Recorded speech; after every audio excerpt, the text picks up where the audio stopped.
In this video, I'm going to show you guys how to connect Microsoft OneDrive and all the other Microsoft services to n8n. So let's jump right in. If you're running n8n on n8n.io cloud, then all you have to do is sign into your Microsoft account.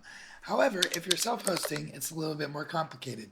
So to get started, go ahead and go to portal.azure.com/this long link. I'm going to leave it in the description below. Next, click New Registration, and let's give it a name. And here we're going to want it to be multi-tenant. Now, if you're using a personal Microsoft account, you don't need to do this, but for a business account, multi-tenant is really what you're looking for. And next, we're going to add our redirect URI. So go over to n8n, go up, click Create Credential, search for Microsoft Drive, click Continue, and grab this URL right here. Next, paste that in and select Web. Now click Register.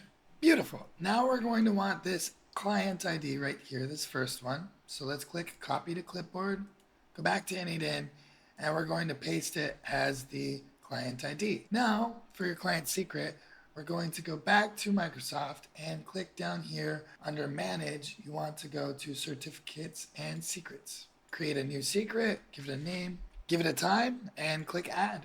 All right, now we're going to grab the value right here. So copy that to the clipboard. We'll go over to n8n, we'll paste that in and click Connect My Account. Now select the Microsoft account you'd like to use. Once you've selected the right account, give it the permissions, and you should be good to go. I hope that you guys enjoyed this video. If you guys would like some more help with n8n, I am hosting a free community to help you guys out. There we have challenges to earn some real cash money. I also answer any question that gets posted in the group. So if that's something you're interested in, please check out the link down below, and you guys have a wonderful day.